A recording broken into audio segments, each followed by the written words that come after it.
네, 이 시간 우리가 기도하고 바라던 대로 말씀이 우리의 삶에 온전히 적용되고 믿음으로 실천되어서 예수님을 닮아가는 예수님의 성품이 우리의 인격이 되는 그날까지 최선을 다해서 성령의 역사하심을 구하고 또 바라며 기다리는 저희 모두가 되기를 기도드립니다. 아멘. 오늘은 분쟁이 아닌 이해와 화합으로 하나 되자라는 말씀입니다.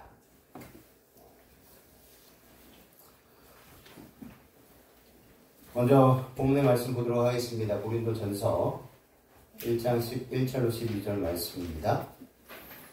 고린도전서 1장 11절로 12절 말씀. 내 형제들아, 글로의 집 편으로서 너희에게 대한 말이 내게 들리니 곧 너희 가운데 분쟁이 있다는 것이라. 이는 다름 아니라 너희가 각각 이르되 나는 바울에게, 나는 아볼로에게, 나는 게바에게, 나는 그리스도에게 속한 자라 하는 것이니. 고린도 교회에서 발생된 문제점들이 생겼습니다. 여러 가지 설명해 드리겠지만 고린도 교회가 굉장히 많은 문제점들을 안고 있었습니다.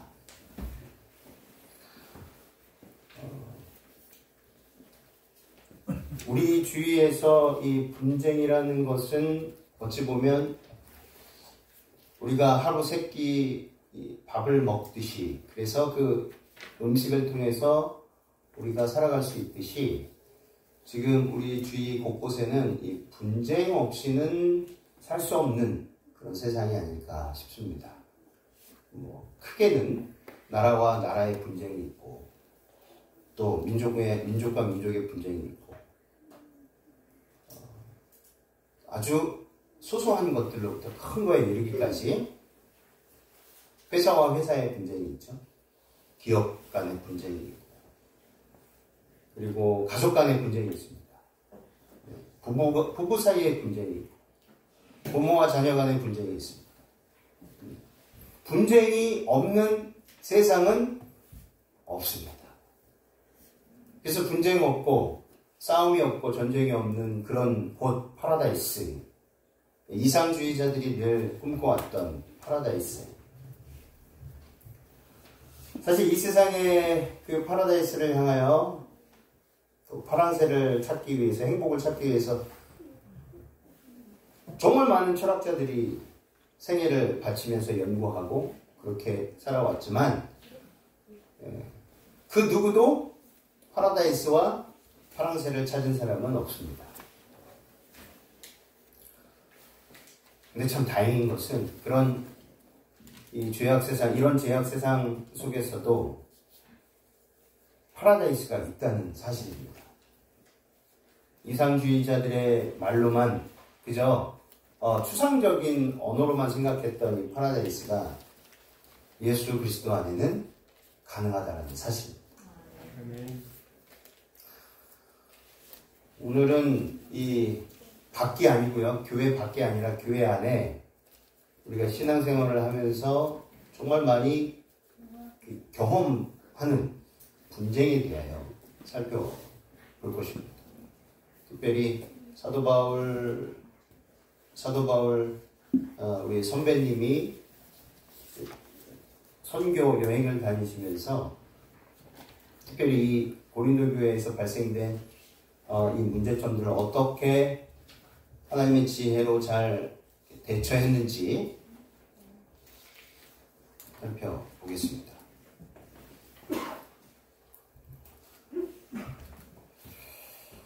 고린도 교회에서 발생된 문제점, 본문의 말씀에 바울파, 그리고 아볼로파, 게바파, 그리스도파, 이 네 개의 파가 교회 안에서 발생됐다라고 말씀합니다.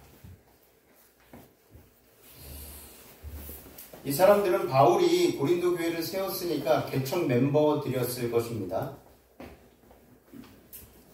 그리고 이들은 바울의 확고한 리더십을 좋아하고 또 확신에 찬 바울의 비전을 좋아했던 사람들로 구성되었을 것입니다.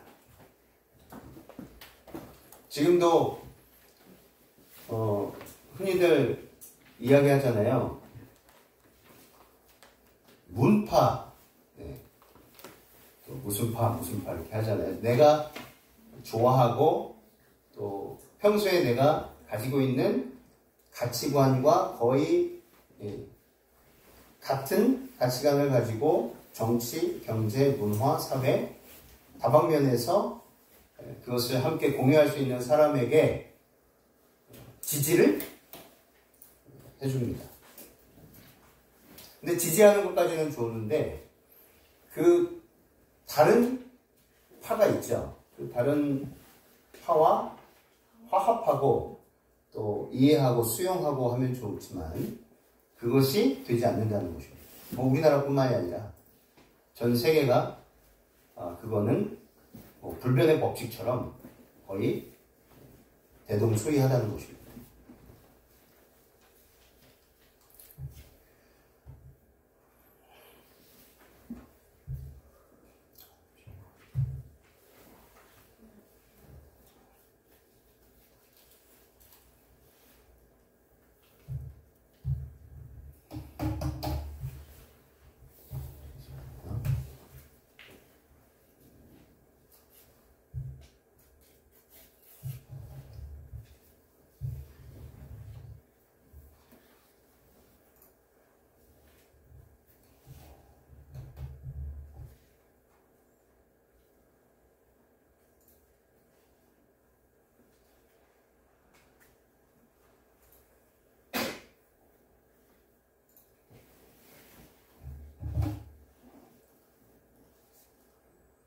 두 번째는요. 첫 번째가 바울파, 두 번째가 생겨나는 것이 아볼로파입니다.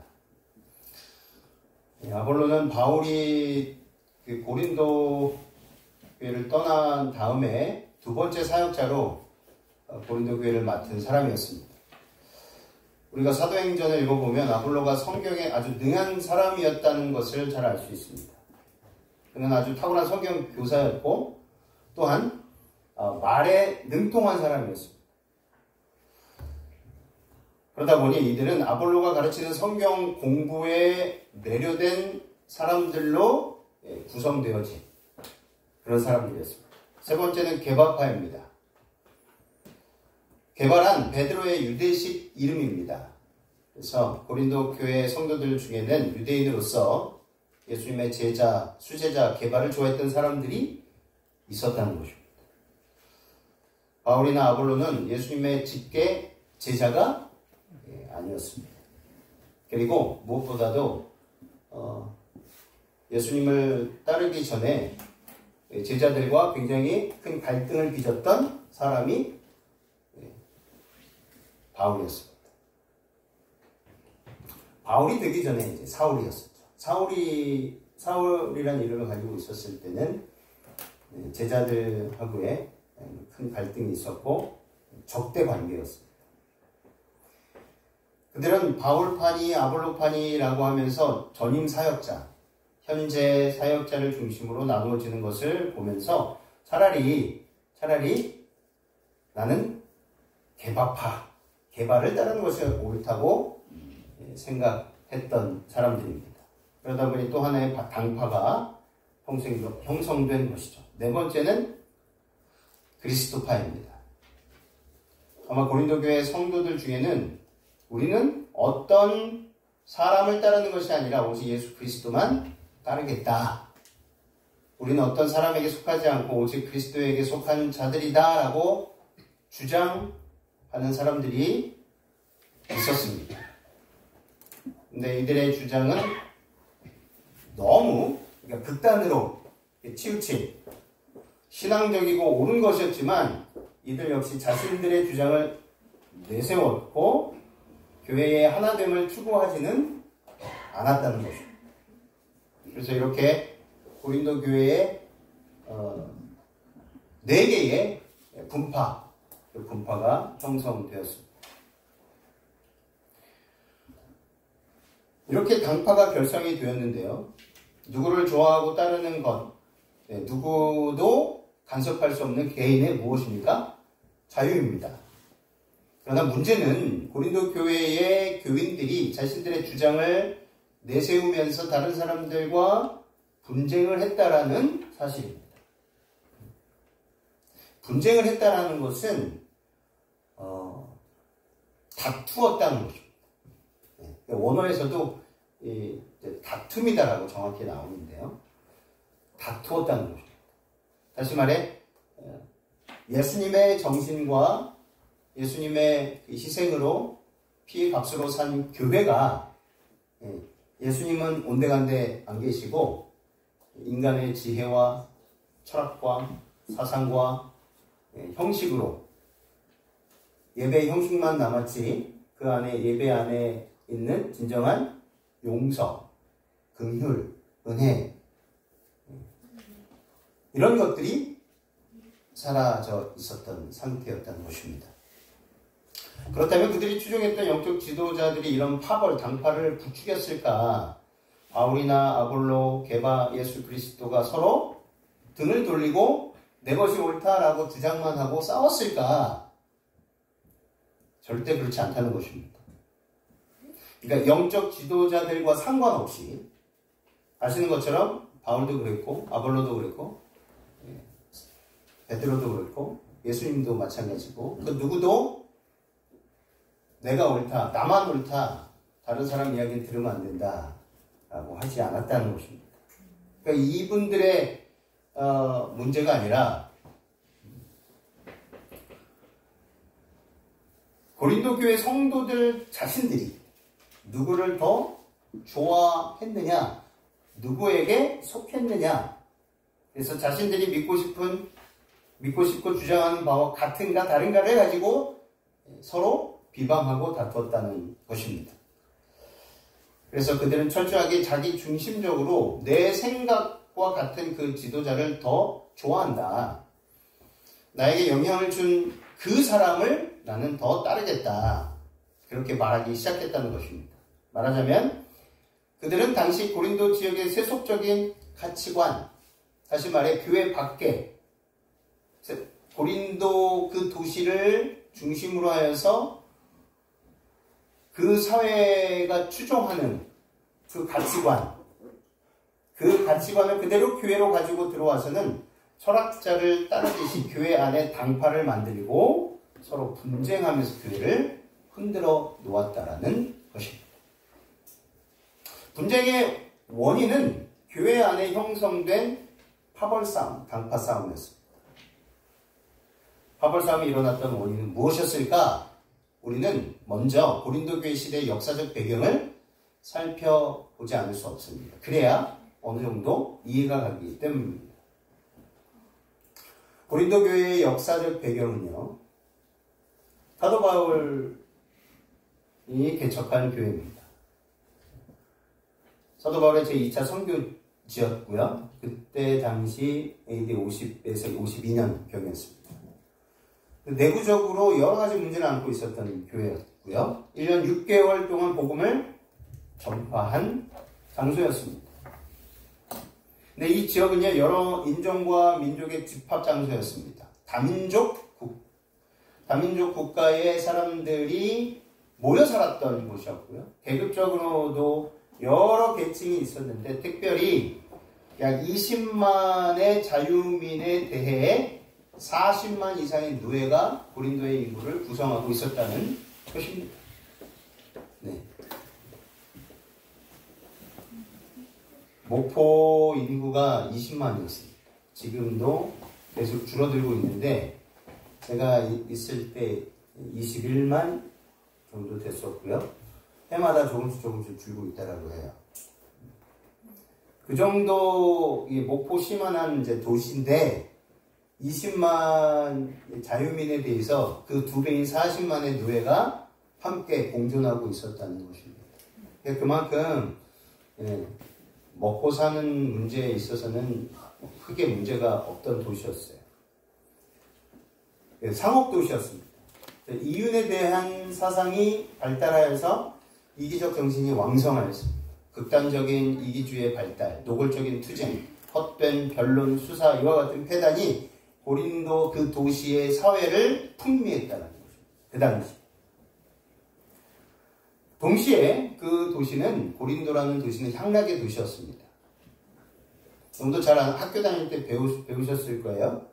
아프로디테 신전에는요 수많은 매춘부가 있었는데 많은 사람이 이 때문에 고린도에 모여들기 시작했고 이래야 고린도는 음란한 도시로 널리 알려지게 되었습니다. 수상도시였고요. 약간 부산과 같은, 목포와 같은, 인천과 같은. 그래서 무역이 아주 굉장히 많이 활발하게 되어서 뱃사람들이 그 당시에도 그 배가 들어오고 나가는 그곳에 정말 음식점들과 술집들과 그러다 보니 자연스럽게 여성들과 부적절한 관계를 맺는 일들이 자주 일어날 수밖에 없었던 도시였다. 아프로디테 이 사랑의 여신인데요. 이 신전과 연관된 수천 명의 신전 창기들이 시행했던 예배 의식이 있습니다. 말도 안 되는 것이지만 그들은 그것을 예배로, 아프로디테 신을 섬기는 예배로 삼았다는 것이죠. 신전 사제들과 신을 예배하러 온 남자들의 성관계로 인해서 고린도 전역은 성적으로 타락했습니다. 그래야 고린도인과 같이 되라라는 이 헬라어 동사는요, 음란한 행동을 하다라는 의미와 같았다고 합니다. 그래서 고린도전서 5장의 이야기에 이런 내용이 있습니다. 죽은 아버지의 재산을 차지할 목적으로 아들이 계모와 결혼하는 음행이 발생한 교회가 바로 고린도 교회였다는 것입니다. 결국 한 여자를 아버지와 아들이 취했다는 거예요. 네. 이쯤 되면 어떤 상태입니까? 어떤 분은 그렇게 이야기하시더라고요. 갈 대로 갔다. 이미 더 이상 돌이킬 수 없는 지경에까지 갔다. 우상숭배는 사회생활의 일부분이었습니다. 매우 자연스러운 현상이었습니다. 그들은 헬라 철학, 세상 지혜를 자랑하고 말 잘하고 운삼하는 것을 자랑하면서 모든 것이 내게 가하니 내가 하고 싶은 대로 살면서 쾌락을 즐기자라고 주장하는 사람들이었습니다. 그래서 고린도라면 음행한 사람의 대명사라고 불려졌다는 것입니다. 이 고린도는 특별히 사도 바울이 처음으로 이방인들에게 선교를 시작한 곳입니다. 사도 바울은 제3차 전도 여행 중에 에베소에 3년 동안 머물면서 이 고린도 전서를 집필했습니다. AD 57년경에 그리스 북부 마게도니아에서 고린도 후서를 집필했습니다. 고린도 교회에 보낸 편지 내용은 교우들이 여러 가지 문제를 안고 있어서 그 문제에 대한 답변을 해주기 위해서 쓰여진 편지서입니다. 고린도 전서에서 고린도 교회의 문제점들을 나열했어요. 첫 번째가 뭐였냐면 고린도 신자들 중에 의붓 어머니와 동거하는 사람이 있는데도 이러한 일들을 교회가 방관했다는 것입니다. 그리고 어떤 경우는 자유를 부실 삼아서 매춘부와 관계를 맺었다라는 것입니다. 이게 교회의 문제입니다. 교회 밖의 문제가 아니라 이런 일이 다 있을 수 있을까 할 정도로. 세 번째는 성행위라고 하면 무조건 죄악시하는 극단적인 사람이 있었습니다. 그러니까 여기에서 사도 바울은 결혼, 이혼, 독신 등 성윤리를 자세히 설명해 주고 있습니다. 그러니까 이 말은 결혼해서도 안 된다는 거예요. 그러니까 하나님께서 주신 이 결혼은 아주 축복된 제도입니다. 그리고 이 가정은 하늘의 뭐라고 하죠? 축소판이라고 할 정도로 굉장히 중요한 하나님께서 친히 마련해 주신 제도인데 이것을 거역하는 것입니다. 단지 사회와 교회 안에 무분별한 그런 성행위가 있었기 때문에 우리들은 절대로 그 남녀 간의 성행위 자체를 부정시한다. 무엇도요? 결혼 관계에 있는 아름다운 아내와 남편의 아름다운 성행위도 부정을 했다는 것입니다. 이런 극단적인 사람들이 발생을 한 것입니다. 네 번째는 교우들 간에 분쟁이 생겼을 때 이교도 법정에 가서 소송하는 문제입니다. 이 문제는 요새 우리 교회 안에서도 심심치 않게 많이 나오고 있는 문제점들이고요. 다섯 번째는 우상에게 바쳤던 재물을 먹는 문제였습니다. 여섯 번째는 성찬의 전례시 부자들은 그들이 가져온 음식을 배불리 먹고 가난한 사람들은 굶은 사례도 있었기에 올바른 성찬례를 가르쳐 주는 것이었습니다. 일곱 번째는 교회의 질서를 파괴하는 거였고요. 여덟 번째는 부활신앙을 부인하고 고린도 교회에서는 이런 많은 문제점들을 안고 있었지만 그것보다 시급하게 해결돼야 할 문제가 뭐였냐면 신자들 간의 분쟁과 파벌의식이었다는 것입니다. 지금도 있죠? 지금도 많이 있습니다. 신자들 간에는 바울파, 아볼로파, 그리스도파, 게바파 등이 조성되었다.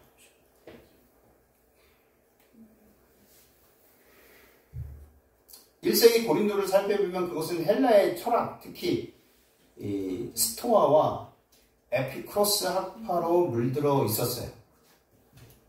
이 아가야 지방의 지형적 특성상 로마와 지중해 연안 지방의 물자들이 오가는 중심적인 도시였던 이 고린도에서 그런 일들이 특별히 이 헬라 철학이 굉장히 고등학문으로 자리매김되었고 그러다 보니 많은 사람들은 이 헬라 철학을 잘 전하고 말하는 그리고 그렇게 살아가는 사람들을 아주 최고로 훌륭한 사람으로 보았다는 것입니다. 그러다 보니 늘 자신이 옳다고 주장하며 자신들의 스펙과 소유를 자랑하는 일로 만연한 땅이 그런 도시가 되었던 것입니다. 에피크로스 학파는요, 유물론의 입장에서 사후의 존재를 부인했고요. 현실 세계에서 개인의 쾌락을 추구하는 것이 최고의 선물이라고 주장했습니다. 쾌락주의를 신봉했어요. 그러나 그가 주장하는 쾌락은 육체적이고 물질적인 쾌락이 아니라 정신적인 만족을 의미했었습니다. 초반에는. 네. 안타깝게도 그렇게 시작했던 에피크로스 학파가 변질이 되어서 이제 이성이 지배하는 쾌락이 아니라 이성이 지배할 수 없는 쾌락에 몰두되어 그죠? 사람이 내가 원하는 대로 쾌락만 즐기면 그것이 에피크로스 학파다라고 변질되었던 것입니다. 시간이 지날수록. 반대로 스토아 학파는 플라톤과 아리스토텔레스의 전통을 이어받아서 감각이나 욕망 대신 금욕적 이성을 강조하였습니다. 금욕주의자들이었습니다. 완전 반대였죠. 여기서 이성은 인간의 본성일 뿐만 아니라 신과 세계의 본성이기도 했다라고 그들은 믿었고요. 우주에는 만물을 지배하는 보편적인 이성이 있고 인간 개개인의 본성에도 이러한 이성이 있다라고 믿었습니다. 이성을 통해 감정과 욕망을 죽여야만 진정한 행복을 얻는다라고 주장했습니다. 어떤 학자는 당시 그리스에는 중요한 철학 학파가 50여 개 이상이 있었다라고 주장하였습니다. 그런데 불행한 사실은 당시 고린도 지역의 사람들이 자기가 배운 스승에 따라 여러 학파로 나누어진 것과 같이 고린도 교회 성도들이 역시 동일하게 교회 안에서도 자기가 좋아하는 영적 지도자를 중심으로 여러 개의 파벌, 즉 당파를 만들었다는 것입니다. 그러니까 그 당시 사회적인 분위기, 그것이 그대로 교회 안에 들어온 것입니다. 지금도 똑같이 사회적인 분위기, 문화, 교육, 정치, 경제 모든 것들이 자연스럽게 교회 안에 흡수가 되어 있습니다. 중요한 것은 그것을 나의 인생의 신앙의 가치관으로 삼느냐 삼지 않느냐 그것이 중요하겠죠. 세상 사람들, 하나님을 믿지 않는 사람들이 걸어가는 그 길을 편승해서 같이 걸어가느냐.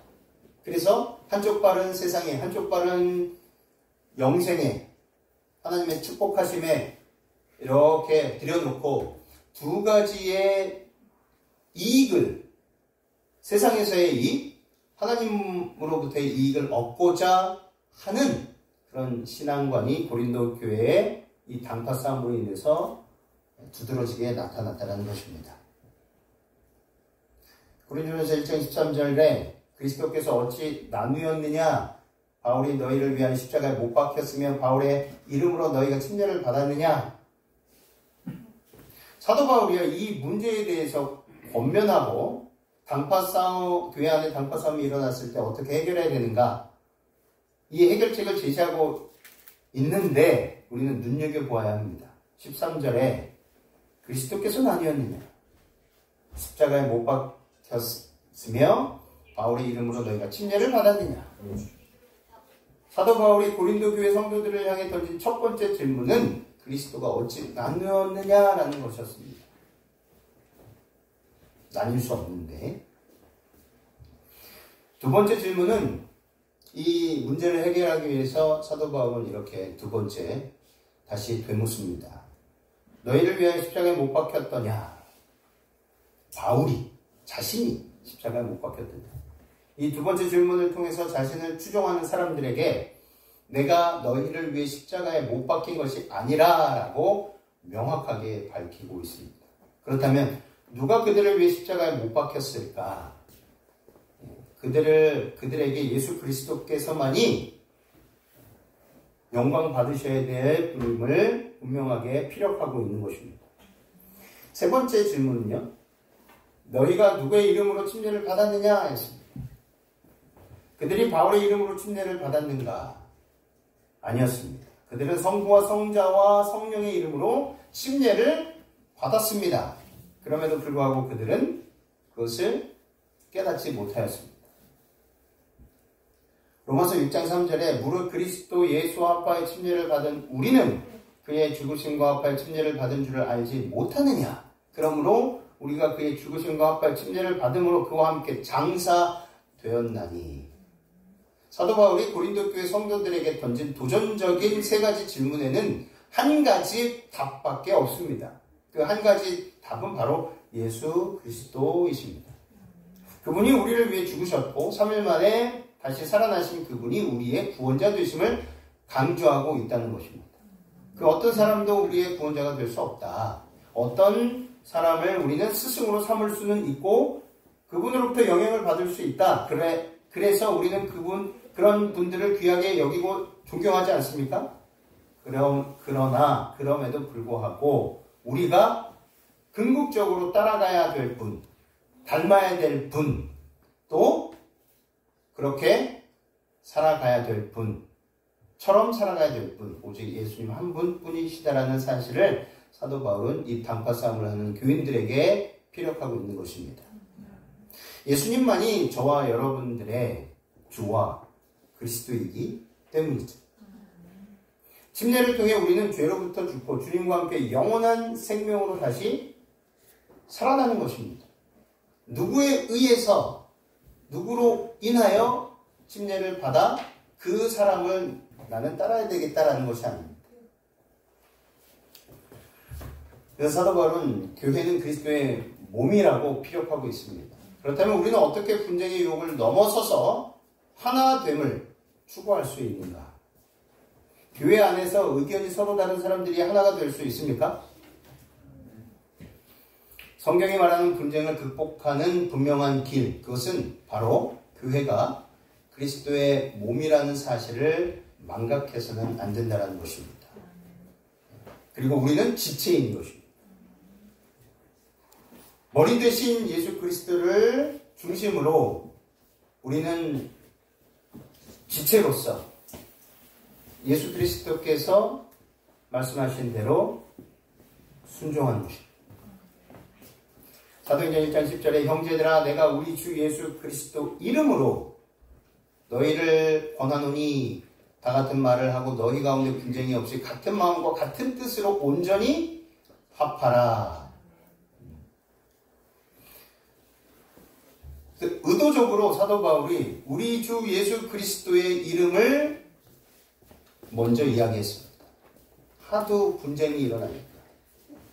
누구에 의해서? 바울에 의해서, 베드로에 의해서, 아폴로로 인해서 우리는 신앙을 하는 것이 아니다라는 것입니다. 철학자들에 의한 것처럼 나의 스승은 아리스토텔레스입니다. 플라톤입니다. 그렇게 그 시대의 사회상이 그러했기 때문에 철학자들에 의해서 그 모든 문화가 발전했기 때문에 교회 안에 교인들마저도 그 생각을 버리지 못했다는 것입니다.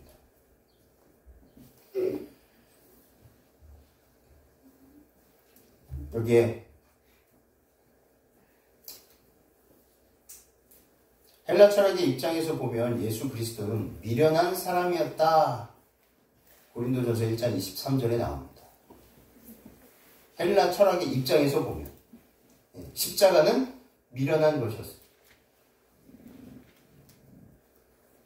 제 한 몸도 제대로 가누지 못하는 사람으로서 전혀 구원자가 될 수 없었습니다. 왜냐하면 헬라인들에게 있어서 지혜 있는 자가 자신의 지혜를 다 내다버리고 십자가에서 비참하게 죽는다는 것은요, 그들에게 있어서 상상할 수도 없는 것이었습니다.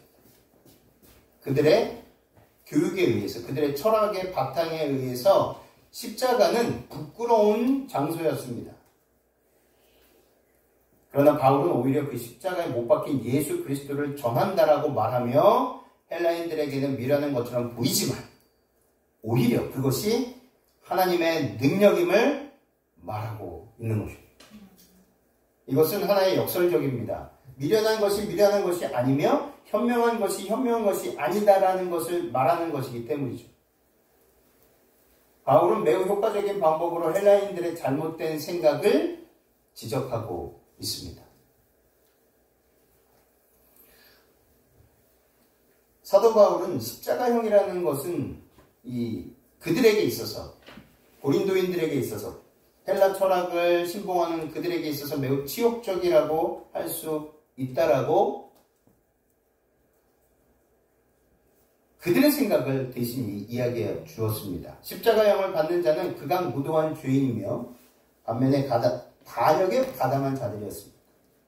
즉 로마의 지배자들을 흔들고 사회의 안정을 깨부수는 중재인들이 십자가에 못 박혀 죽었었습니다. 그러나 바울은 그 십자가에 달리신 분이 우리의 그리스도, 메시아, 종말적 구원자라고 주장했습니다. 이것은 우리의 죄를 대신 지고 예수께서 십자가에 못 박히셨다는 복음을 아주 강렬하고 짧게 요약한 것입니다. 그렇다면 오늘 본문의 말씀이 우리에게 의미하는 것은 무엇일까? 그것은 바로 예수 그리스도에 대한 깊은 이해와 통찰 그리고 경험입니다. 우리가 살아가는 이 시대는요, 철학적, 문화적 관점으로 성경의 말씀을 쉽게 판단해 버리는 그런 고대 고린도 시대, 그리고 고린도 그 도시, 그리고 고린도 교회에서 벌어졌던 그 분쟁들과 같은 그런 일들이 벌어지는 세상에 살아가고 있습니다. 예를 들면,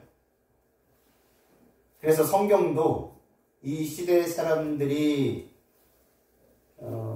추구하는 그 가치대로 성경을 쉽게 판단해 버린다는 것입니다.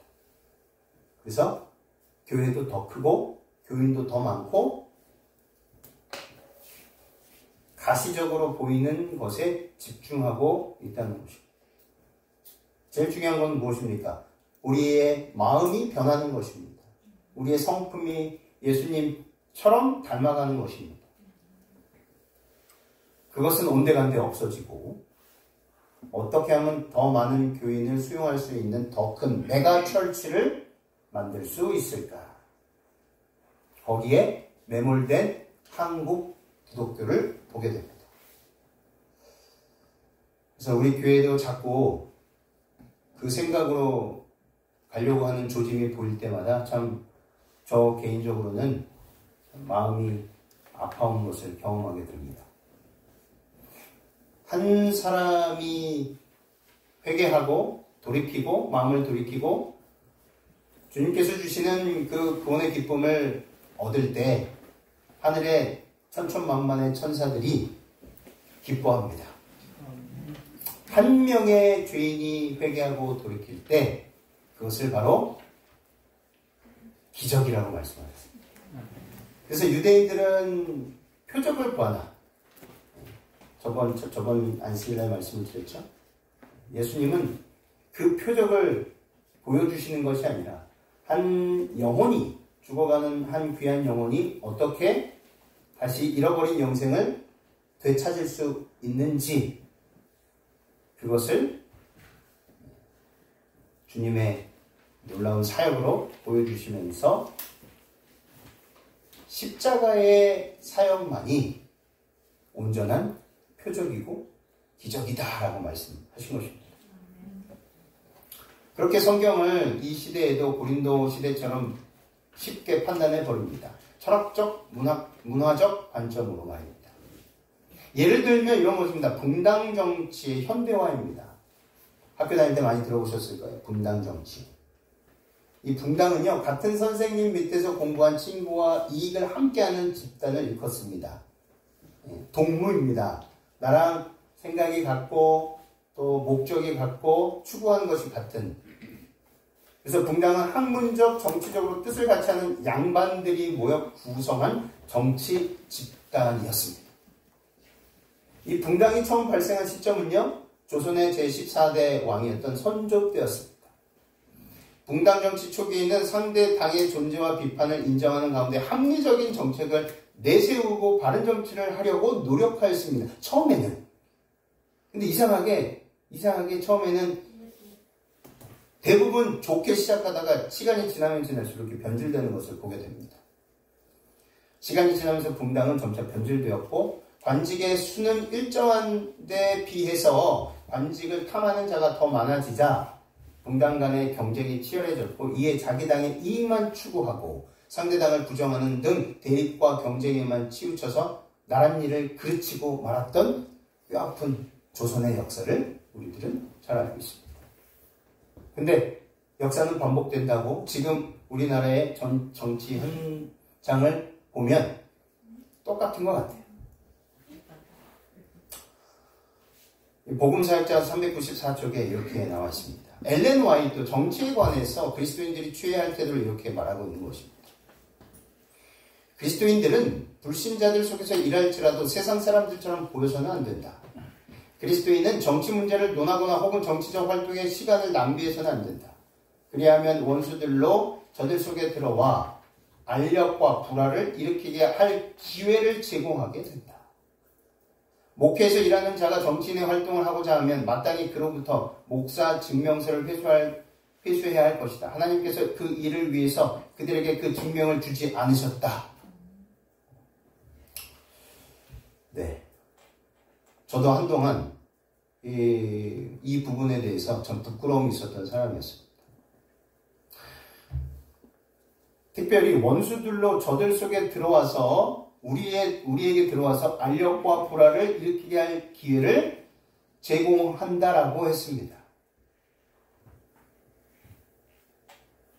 내가 어느 당을 지지하고 어느 당을 지지합니다. 그래서 어느 당의 후보를 지지하고 그럴 수 있습니다. 그런데 그걸로 인해서 교회 안에 고린도 교회에서 발생됐던 것처럼 당파가 결성이 되고 또 분쟁이 일어나면 그것은 하나님께서 원하지 않는 일이라는 사실입니다.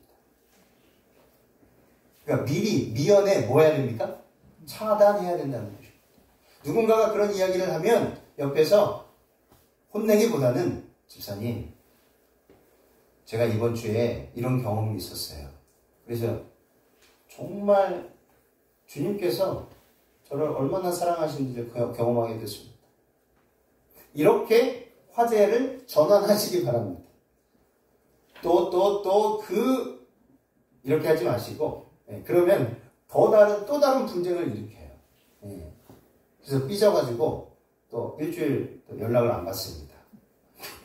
그렇기 때문에 지혜롭게, 사랑으로, 있는 그대로 수용할 수 있는 마음을 가져야 돼요. 그것이 그리스도의 마음입니다. 빨간색, 노란색, 파란색, 하얀색 우리 성격이 색깔로 표현하면 다 달라요. 무지개 말씀하셨는데 다 다르죠. 제가 예를 들어 빨간색이고 뭐 우리 큰딸이 이제 노란색이에요. 그래서 제가 늘 이야기합니다. 노란색, 난 빨간색이니까 네가 빨갛게 바꿔야 돼. 그럼 노란색은 화가 나요. 왜 난 태어날 때부터 노란색인데 왜 빨간색으로 바꿔야 돼? 그래도 내 말이 법이야. 근데 이렇게 쉽게 설명을 드렸지만 우리가 살아가면서 자녀와 부모 사이에 끊임없이 이렇게 대화하죠. 넌 이렇게 살아야 돼. 자녀들은요 감당이 안 됩니다. 그래가지고 오래전 이야기인데 중학교 3학년 아이가 스스로 목숨을 끊었어요. 집에서 특별히 아빠가 그랬어요. 너는 반드시 의사가 돼야 된다. 근데 그 아이는요 기타 치고 노래 부르는 걸 너무 좋아했어요. 그래서 결국 선택하지 말아야 할 선택을 한 것입니다. 하나님께서는요 우리 한 사람 한 사람 비록 죄로부터 태어났지만 그래서 빨간색, 노란색, 파란색, 빨주노초 파는 거 다 성격도 다르고 개성도 다르고 다 다르지만 그래서 세모, 오각형, 동그라미 다 모양도 다르지만 있는 그대로 존중해 주십니다. 그래서 그 있는 그대로의 모습을 받아들이는 것이 그리스도의 마음이에요. 그게 힘들잖아요. 그러면 아직 우리가 예수님과 소통이 좀 약하다는 증거입니다. 근데 어느 날 갑자기 있는 그대로 받아들여지잖아요. 그러면 그때 경험하게 됩니다. 천국이 바로 이런 것이구나. 그러니까 분쟁은 우리 스스로 노력해서 없어지는 것이 아니라 그리스도의 마음이 내 마음이 되고 그러니까 예수님의 성품이 우리의 인격이 될 때 가능한 것입니다. 신비하게. 근데 그게 또 없어질 때가 있죠. 그래서 포도나무이신 그리스도께 딱 달라붙어 있어야 돼요. 그래야 끊임없이 그것이 되는데 그렇지 않으면 또 떨어져 있잖아요. 그러면 또다시 나는 빨간색이니 네가 빨간색으로 변해라 라고 끊임없이 강요하고 있는 것입니다. 부부 간에도 그렇고요. 부모와 자식 간에도 그렇습니다. 교인들 간에도 그렇다는 거예요. 그러면 어떻게 해야 됩니까? 이해하기 위해서 그 사람 입장에서 서는 것입니다. 역지사지, 측은지심. 그럴 수 있어. 맞아, 그럴 수 있어. 그런 문화가 교회 안에 정착이 될 때 가장 아름답고 건강한 교회로 성장할 수 있다는 것입니다. 사도행전 17장 11절 베레아의 유대 사람들은 데살로니가의 유대 사람들보다 더 고상한 사람들이어서 아주 기꺼이 말씀을 받아들이고 그것이 사실인지 알아보려고 날마다 성경을 상고하였다. 참 신사적이었습니다. 그런가 그렇지 않은가 항상 말씀이 중심이 되어서 판단하고 결정을 하였다는 것입니다. 내 생각대로 내가 추종하는 어떤 사상을 다른 사람에게 강요하는 것이 아니라는 것이죠. 오직 우리 삶의 중심은 거룩한 예수 그리스도 말씀이라는 것입니다. 바다에 빠졌을 때 살아남는 법이 있죠. 사람은요 헤엄치는 법을 배우지 않고 물에 빠지면 허우적거리다가 빠져 죽습니다. 그 원인은 온몸을 물에 맡길 줄 모르기 때문입니다. 물에다 몸을 온전히 맡기고 있으면 처음에는 가라앉지만 조금 있으면 뜹니다.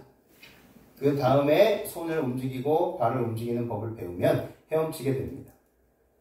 온몸을 물에 맡기면 뜨는 것처럼 신앙생활도 나의 인간적인 힘을 다 빼고 하나님께 완전히 맡겨드리며 의지하는 법을 배우면 그때부터 하나님이 개입하셔서 능력으로 역사하시고 인도해 주십니다. 시편 32편 9절 너희는 무지한 말이나 노새같이 되지 말지어다. 그것들은 자갈과 굴레로 단속하지 아니하면 너희에게 가까이 오지 아니하리로다. 시편 51편 17절에 하나님의 구하시는 제사는 상한 심령이라 하나님이여 상하고 통회하는 마음을 주께서 멸시치 아니하시리라. 여기에 상한 심령은요 깨지고 바스러진 마음 상태, 상처받은 마음을 말합니다. 하나님은 자신에 대해서 절망을 느끼는 자를 찾아서 가까이 오십니다. 하나님은 자신에 대하여 절망을 느끼지 않고 자신을 하나님보다 더 믿고 의지하는 자들에게도 끊임없이 도움의 손길을 내미십니다. 그러나 끝끝내 하나님의 도움의 손길을 거절하면 그는 하나님의 능력을 체험하고 싶어도 할 수가 없습니다. 고린도전서 1장 25절에 하나님의 미련한 것이 사람보다 지혜 있고 하나님의 약한 것이 사람보다 강하니라. 27절에 그러나 하나님께서 세상의 미련한 것들을 택하사 지혜 있는 자들을 부끄럽게 하려 하시고 세상의 약한 것들을 택하사 강한 것들을 부끄럽게 하려 하시며. 우리가 실패하거나 병이 들거나 어쩔 수 없어서 절망하는 것보다 평안할 때, 사업이 잘 되고 건강할 때 자신에 대해 절망을 느끼고 하나님께 매달리고 의지하는 사람은 참으로 지혜로운 사람이고 하나님의 능력을 계속 유지할 수 있고 계속적으로 성공할 수 있는 사람임을 사도 바울은 고린도 교회 교인들 간의 분쟁이 일어났을 때 이렇게 결론을 맺고 있다는 것입니다. 미련한 것이, 하나님의 미련한 것이, 이것은 무엇입니까? 역설적이게도 그들이 그렇게 생각했다는 것입니다. 하나님께서 미련하다라고 생각하시는 것이 아니라 헬라 철학 속에서 살아가고 있는 그 고린도 교인들이, 특별히 헬라인들이 생각할 때 십자가에서의 그 죽으심은 미련하게 보였다는 것입니다. 그러나 오히려 그 십자가의 십자가의 은혜를 믿고 자신의 나약함과 어쩔 수 없은 것, 죄 때문에 온전히 맡긴 그 사람을 지혜 있고 하나님께서 쓰신다라는 것입니다. 유대인은 표적을 구하고 헬라인은 지혜를 찾으나 우리는 십자가에 못 박힌 그리스도를 전하니 유대인에게는 거리끼는 것이요 이방인에게는 미련한 것이로되 오직 부르심을 입은 자들에게는 유대인이나 헬라인이나 그리스도는 하나님의 능력이요 하나님의 지혜니라. 말씀을 주이면서 분파를 주장하는 사람들을 대하는 우리의 태도가 어떠해야 하는가? 똑같이 우리도 그렇게 분쟁해야 되는가? 똑같이 그들처럼 다투어야 되는가? 똑같이 그들처럼 그렇게 당파를 결성해서 따로따로 모여서 하나님을 믿노라고 하면서 살아가야 되는가? 우리는 사도행전 270쪽을 통해서 그렇지 않다는 것을 배울 수 있습니다. 바울은 영혼들을 십자가 아래로 인도하고자 노력하면서 방탕한 자들을 직접 책망하거나 그들의 죄가 거룩하신 하나님께서 보시기에 얼마나 흉악한지를 보이고자 하지 아니하였다. 오히려 그는 그들 앞에 생애의 참 목적을 제시하였으며 저희가 받아들일 것 같으면 세욕과 죄에서 그들을 끌어올려 순결과 의로 인도할 거룩하신 교사의 교훈으로 그들의 마음에 감명을 주고자 노력하였다. 그는 특별히 하나님의 나라에 들어가게 합당하다고 여김을 받을 사람들이 얻어야 할 실제적인 경건과 성화를 강조하였다. 그는 그리스도의 복음의 빛이 그들의 마음의 흑암을 암흑을 꿰뚫어 그들의 부도덕한 행습이 하나님께 보시기에 얼마나 불쾌한 것인지 깨닫게 되는 것을 보기를 갈망하였다. 스스로 그리스도의 그 은혜로 인해서 깨닫게 되기를 갈망했다는 것입니다. 그러므로 그들에게 가르친 그의 교훈의 요지는 바로 그리스도와 십자가에 못 박히신 그분이었다는 것입니다.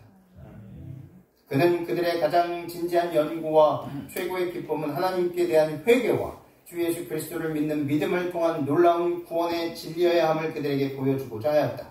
철학자가 구원의 빛을 외면하는 것은 그것이 그가 자랑하는 학설을 부끄럽게 하는 까닭이며 속인이 이것을 받아들이기를 거절하는 것은 그것이 그를 그의 세속적 우상들에게서 분리시킬 것이기 때문이다. 네, 이익을 빼앗기기 때문입니다. 바울은 사람들이 그리스도를 사랑할 수 있게 되거나 신앙의 눈으로 십자가를 바라볼 수 있게 되기 전에 그리스도의 품성을 깨달아야 한다는 사실을 알았다. 예수님을 바라봄으로 변화되는 것입니다. 내가 먼저 예수님을 사랑하는 것이 아니라 바라봄으로 변화됨을 지적하고 있는 것입니다. 영원한 세대를 통하여 구속받는 자들의 과학과 노래가 될 연구는 이 세상에서 시작되어야 한다. 십자가의 빛을 통해서만이 인간 영혼의 참 가치를 평가할 수 있다. 그렇습니다. 오직 십자가상의 예수 그리스도를 통해서 우리들은 한 영혼 한 영혼이 우리와 다르고 또 때로는 우리가 생각하는 그 이상으로 죄를 짓고 살아가고 있지만 그들을 위해서도 십자가에서 돌아가신 예수 그리스도, 그들을 위해서라도 당신의 생명을 다 바치고 구원해 주신 예수 그리스도를 생각하라라는 것입니다. 우리 모두 분쟁이 있을 때, 또 그 분쟁으로 인해서 당파가 생기고 싸움이 일어나고 다툼이 생길 때, 그때마다 사도 바울이 그들에게 권면했던 이 말씀 꼭 기억하시고, 사도 바울이